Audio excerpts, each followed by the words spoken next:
Everyone, welcome to another edition of our T and J podcast. I'm Tstalls, Drizzy's here. and we're glad to have you back. Beforehand, I just want to say RIP to Bill Russell. As most of you know, he passed away this past Sunday. Great man, more than just an NBA player, but he was a 13-year NBA career with the Boston Celtics, where he won 11 championships, 8 of those in a row, 2 of them as a player and coach. It was crazy to hear that he passed away, but he definitely had a very, very rewarding life. He was a civil rights activist. His Presidential Medal of Honor, Medal of Freedom, sorry, from President Barack Obama. Just look up that statement of what they released about him. Just says a lot about who Bill Russell was as a man, not just an NBA player, but as a man. He didn't stand for just a dribbling a basketball. He stood for his community, stood for everybody that looked just like him, and those that were getting pushed around. He made sure he stood up for that. So definitely want to say RIP to Bill Russell. Most definitely. And he did that in a time when it wasn't safe to do that for Yeah. African American men or women to stand up. So took a lot of courageousness, and he was a great basketball player, but even greater person that we can all strive to one day hopefully be just like how he was. Exactly. And for him to do that in Boston, which, a lot of NBA players will, go out and say like that's probably one of the hardest places to play as African American. Which, I've never been to Boston. I witnessed games, but I've never actually been in a crowd for Boston fans. So I can't speak on it. I can only speak on what I've heard. But for him to do that in probably, what some players call the most racist place to play in Boston, that even speaks even more of, what he had to go through. So definitely want to give him a shout out and just, prayers to his family. In other news, we do have NFL training camp that started on July 26th. So we got all that kicking off. I'm very excited to say also NFL preseason starts this Thursday with the Hall of Fame game with the Las Vegas Raiders taking on the Jacksonville Jaguars. I don't expect much from the starters per se. I don't really see them, getting a lot of playing time in this game. It's a Hall of Fame game. It's just an extra preseason game that they have to play.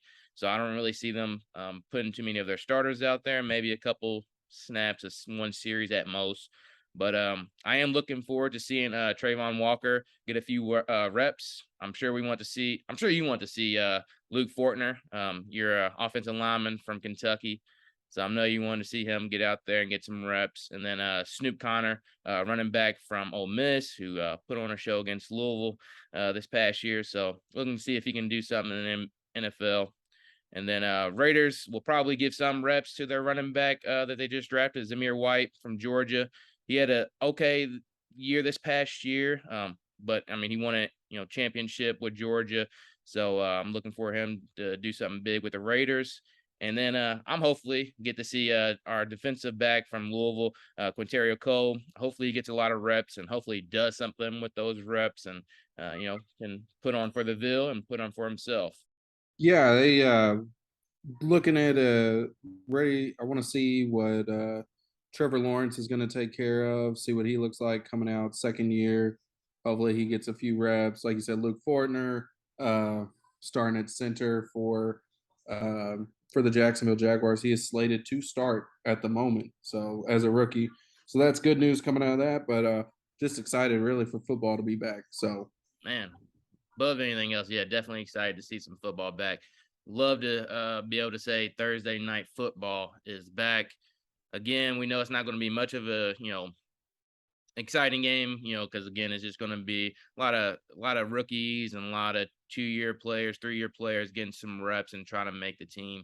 So it's always good to watch those games because you can see the uprising of stars that didn't get drafted or getting overlooked. So they actually get to, come out and show what they can do. And hopefully they get to be on the roster that next week and, make the team eventually. But carrying on with football, we actually had a big announcement this week with something that we wanted to talk about a little bit, but we wanted to kind of like let the situation play out so we can understand a little bit more about it.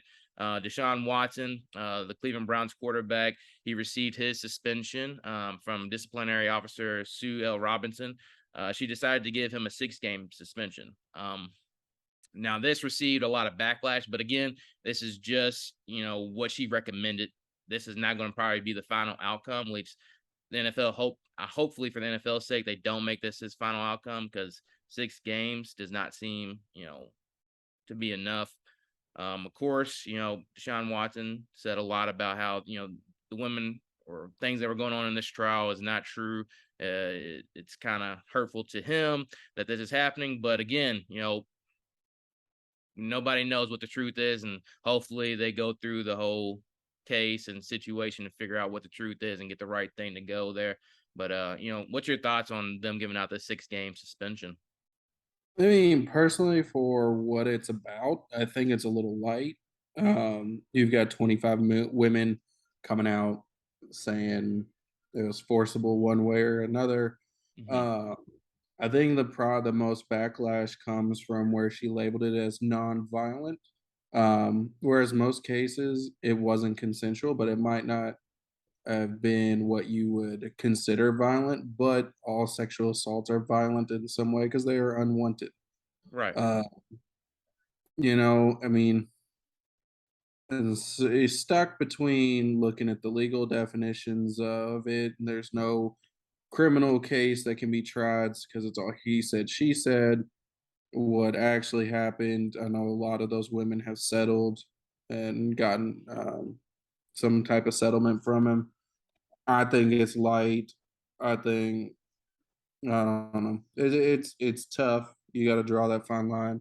Um, but then again, the disciplinary Sue L. Robinson, she was going off of precedent from the NFL with Roethlisberger many years ago.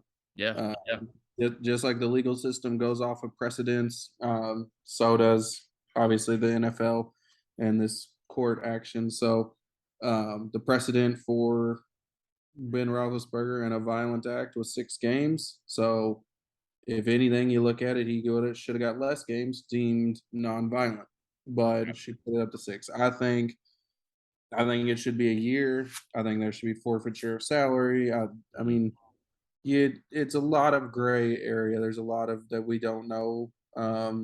But it doesn't look good. And it doesn't look good on the Cleveland Browns for doing this. And, it doesn't look good on him. All I know is as a man, as men, we're creatures of habit.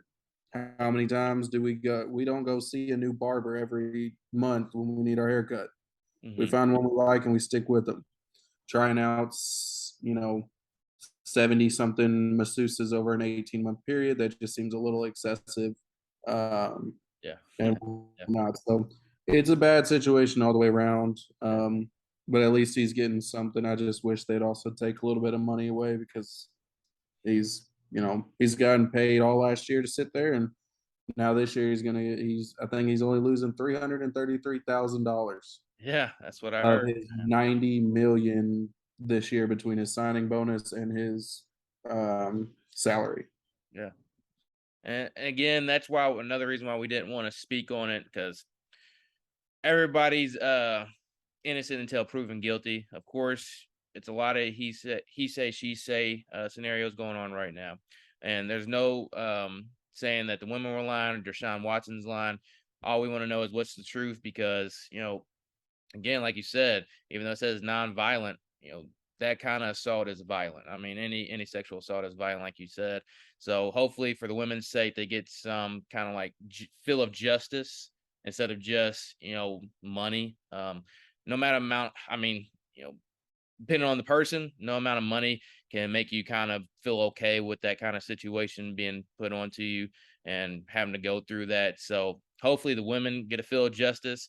And hopefully, Deshaun Watson can kind of learn from this. Never want to see a young man get his life thrown away over something like this because it's huge. It's just huge over a bad, decisions, but it doesn't seem like it was like one or two bad decisions. It was, almost 60 bad decisions. Yeah. And after a while, it's not a bad decision anymore. It's a habit that he's having, and hopefully he gets some help. if he gets suspended a year, hopefully they enforce him going to get some kind of help, because that kind of problem that he's having is something that you need help from. It's not just something you suspend and take money away from. You go get help. Yeah, I So agree. so hopefully he gets some help. If and it sucks if none of this is true. These women just came out of nowhere trying to get some money. It sucks for him. So I can kind of see why the settlements happen. He just wanted to, hey, look, let's get this over with, give them money. I just want to be done with this and get on with my life. But it's going to be hard for him to get away from this. And I pray for the man. I pray for the women. Again, because nobody wants to ever have to go through this, and it sucks it happened. But hopefully the right scenario happens and the NFL makes the right decision with this. But so that's that on Deshaun Watson. We'll keep on talking, discussing about that as more stuff unfolds. The next thing that happened was with the Dolphins. It's kind of new. It just happened, I believe, today or yesterday, if I'm Came not. out this morning. Yeah, this morning. So Miami Dolphins owner Stephen Ross, he was suspended by the league, and he was docked. The Dolphins are docked 2 draft picks. Um, they're following up investigations for tampering back in 2019 to this year with Tom Brady, and other things with Brian Flores earlier this summer, accusing them of doing him wrong when it came to interviews, saying they were just interviewing him for the numbers, saying that they were just using that to get by with the Rooney Rule. They were just giving him a interview, but he said it didn't feel like a real interview. So that kind of like stems to this as well. So I think it's just kind of like a avalanche, a trickle effect. If I can say it right. Now, I'm gonna cut that out for sure. But yeah, so I think it's just a culmination of things, of just Brian Flores, now them reaching out to Tom Brady, and apparently Sean I Payton. think I saw in there. Yeah, Sean Payton. Yeah, so I mean, to lose, he has to pay $1.5 million in fines, and they're losing, their 2023 first round pick and their 2024 third round pick. So that's a lot for the Dolphins. I mean, does it really affect their play, losing their owner? No, I still expect, you got a receiver that you just paid millions for to come out and ball out. And now you have to see if Tua is, worth the draft pick that you used him on a few years ago. So they still got a lot to prove this year. It sucks about their owner, but I mean, it's all about what's on the field now. This is camp started. Forget the office right now. It's all about what those players can do on that field. So I'm looking forward to see what they do on the field. And yeah. Yeah, it's just it seems like a bad culture all around in Miami at the moment, which makes you wonder why Tom Brady would want to get in with that culture at the same. And Sean Payton both played many years and coached many years under a very strong leadership and a very strong cultural and in their team. So who knows? I mean, 1.5 million is chump change, but hopefully those draft picks don't hurt them down the line, especially next year if they need to move off to because Yeah. he's just not what it cracked up to be. So First we'll round pick see. Time hurts. will tell. Yeah. First round pick, losing the first round pick hurts. But yeah, so that's the speaking on them, on the Dolphins. Again, like you said, they have a little shaky culture going on down there, and it sucks because they do have one of my favorite Louisville players of all time, Teddy Bridgewater, who's now the backup, which I hope I can see him actually taking over that job if Tua doesn't do what he's supposed to do. He's a great situational quarterback to put in there. And if you got Tyreek Hill out there, and other receivers out there, speedsters out there that can help him out, I think Teddy Bridgewater can do pretty well with that offensive weapons that he has in the Dolphins. Most definitely. Staying with the NFL. So my question to you, Jordan, and to myself and to those listening, which second year player you think will break out or have a good year in camp and this season? I think my breakout in camp. Honestly, at this point, I'm gonna go with Trey Lance. Hmm. He's now been handed over the reins. Jimmy G said that he's not, Yeah. gonna be the starter. It's Trey's team, so he's either gonna break out and have a great camp, or it's going to be a shit show, and we'll see what he's got. But this is his time to shine. He had a year to kind of chill and sit back, learn the offense. Now it's his, and now he's going to have to take the reins and go, because it's a stacked division, Hmm. and he's going to need to learn on the fly, That's a good pick. especially with the way they went to the NFC Championship game last year. Hmm. It's making that change just doesn't make a lot of sense to me, but hopefully he's ready for it. Yeah, I mean, again, just like Tua, he has the weapons around him. He has a top tier receiver slash running back. He has a top tier tight end, and he has a good coach and Shanahan that will actually, help him out through this process. And then Garoppolo he's not going to be the starter. Maybe he won't be on the team for like in the future, but he has him right now to coach him through this.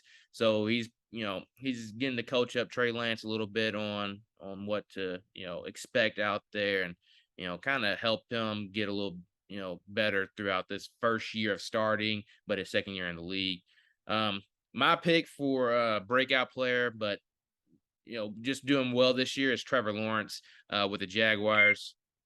I think he'll have a better second year. He has a new coach with Doug Peterson, who coached Wentz, which Wentz wasn't a superstar by any means, but he did help lead them to a Super Bowl in 2018. So it's a new system that will hopefully fit him better. I do think Trevor Lawrence will need to make more timely decisions. A lot of times last year, he's seen that he doesn't have Clemson's offensive line protecting him. He doesn't have stud receivers out there that can break away and make separation for him to make passes out there. But hey, it's the NFL. It's going to be like that whether whoever's out there at receiver. You're going to have to be able to make the passes that get the receiver open, or you're going to have to go out there and make adjustments on the fly. So he will have to get a better feel for the flow of the NFL. So I think he will do that this year. It's good for him to get what was the guy's name last year? His coaching him up horribly. Urban Meyer, Urban good to get Meyer. Yeah. Good thing Urban Meyer's gone this year. So he actually has a coach that can help be there and not at some bar party. And Doug Peterson should be there actually coaching him. So yeah, that's my pick. We'll see how he does in a couple weeks. We'll see how he does, this Thursday if he gets some reps. I don't think he'll get many throwing reps, maybe one or two, but we'll see how it goes. Other things, we're going to switch over to college football, which is a little brief, but we do have college football camp starting up here, I believe, in the next couple of days. So look out for our preseason episode of UofL football, UK football, ACC conference as a whole, SEC conference as a whole. Again, we're reaching out to different people. If you're a UofL fan or a UK fan, or Indiana fan, or a fan of anybody out there, and you want to come discuss your team or your conference that they're in, we'd love to have you on and get a breakdown of what you think and what you expect from your team. So look for those videos. Speaking on UofL football, we do have a commitment this week. Class of 2024 already getting started early with a bang. We actually secured the number 7 running back Isaac Brown in our draft in our class for 2024. And this past summer, we did just get the number 1 running back, or number 2 now, Ruben Owens, who's coming in 2023, the year before Isaac Brown. So we'll have 2 stud running backs in the next coming years, which I'm excited for. We have offensive linemen that will be here and matured by the time we get those 2 running backs in. So it's looking pretty well for UofL football. Jordan, I'm sure you Yeah, got plenty to say about yeah. UK. I mean, it's looking good. You're getting on the right track. It all starts with recruiting. Now it's time. Products got to do good on the field this year. Get the next class in. Solidify and keep rolling. I mean, it's going to take time, but it looks like it's on the up and up for you. So excited for you. You all getting your commits. Speaking of 4-star commits, Kentucky got a 4-star commit out of Georgia with 4-star linebacker Grant Godfrey out of Sewanee, Georgia, 6'3", 205. Good to go in and pluck a 4-star out of Georgia. You must have got on him early, keep him out of Athens. So, now we're solidifying that's for 2023 in that one. So look to see him pull the rest of that class together this coming fall and whatnot. But And both football teams getting good commits in the past couple days. Yeah, I know you're excited to say what's happening next for UK. So go ahead and let everybody know what's going on with UK basketball. Nothing for U of L basketball, just so you all listening know there's nothing new for U of L basketball. But go ahead about UK. Yeah, because Kenny Payne's slacking on the recruiting trail, just like we all knew he would. But He's getting adjusted. He's getting you adjusted.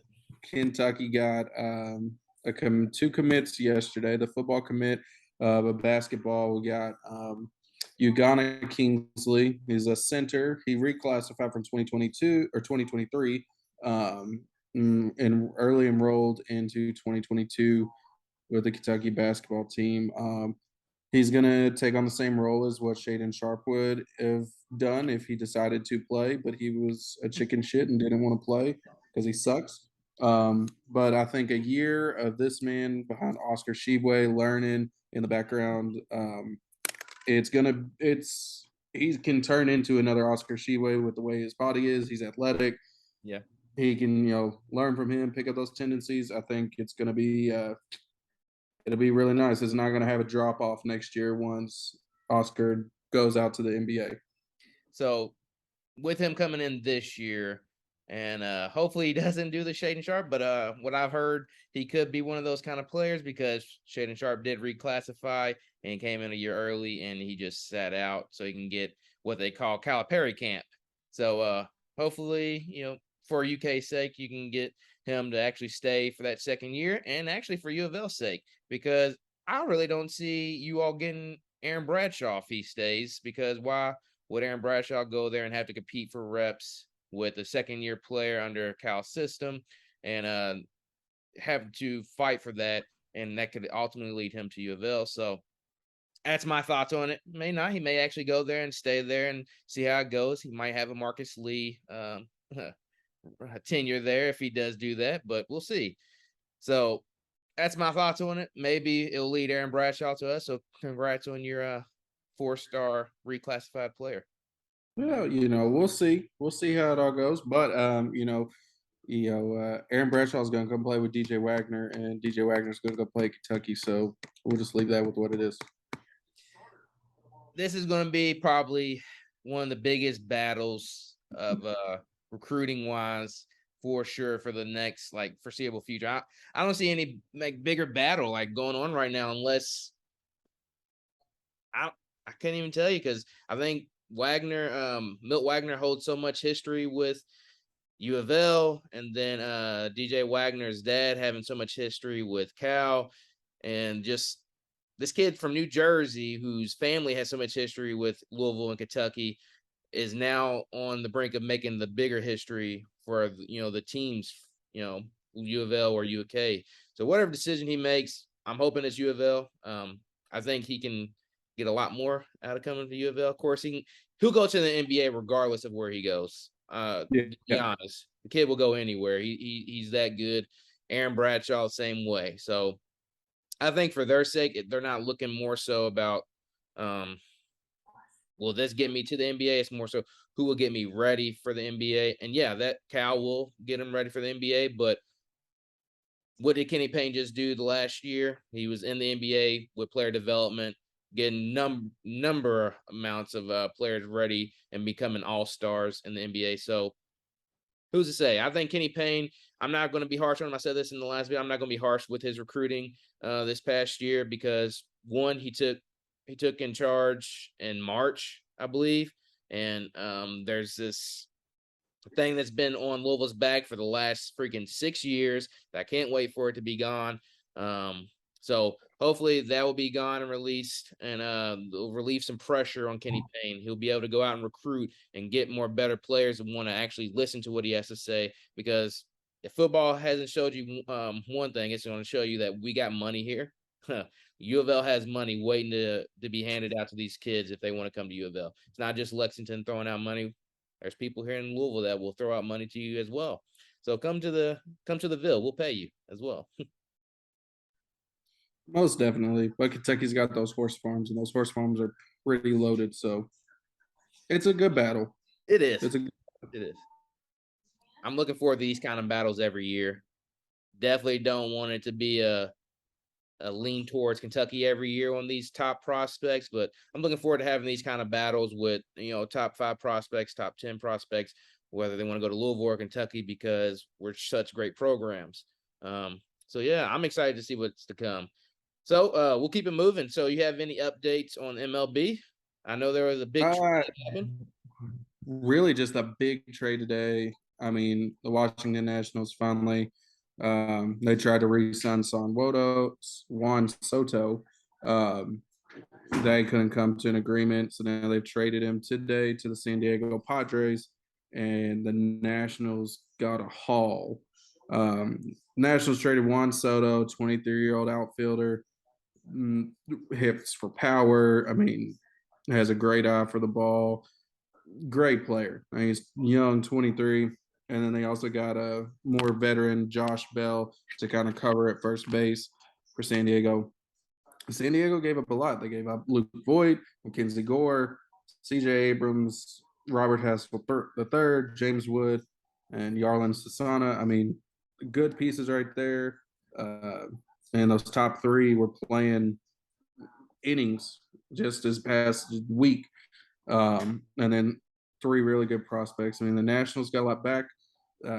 Padres got back what they needed. They've done a good amount to really solidify a second half run to that division against the Dodgers. So it'll be a fun second half of the season out in the NL West. But for the most part, I mean, the trade deadline was pretty dead for the most part. The Yankees didn't do much to get any help. The Mets didn't really do much to get any help like I thought they would. We'll see what plays out the rest of the year. I think the Padres definitely set themselves up for success, especially with Fernando Tatis coming back in the next month or so to revamp and get ready for the season. Yeah, I mean, I think the Padres should be sitting fine. I seen they have a big 3 now with Tatis Jr., Soto, and who's their other star that they have there? Manny Machado. Manny Machado. I thought I was going to butcher his name if I try to say the Machado part, but Manny Machado on the team. So they got a big 3. I think they'll be pretty fine going on in the year. So that's our takes on the NFL, on the NBA, Watson, on UofL football, UK football and basketball. So Sounds good. thank you all for listening and tuning in. Again, we are looking out for some people that want to come onto the show, have a conversation with. We'll love to have you out here. Thank you for listening in. Like I said before earlier in the video, look out for our videos with college camp starting up here soon. We will release those videos on UofL football, UK football, and all the conference predictions that we have. Thank you for tuning in again. We look forward to making these videos every week because we do love sports. We love talking about sports. And of course, our friendship has grown tremendously after making these videos. So feel free to reach out to us. Have any questions or comments? We love to have some feedback from you all. So thank you again. Tstalls out. Drizzy's out. Y'all have a good week. All righty.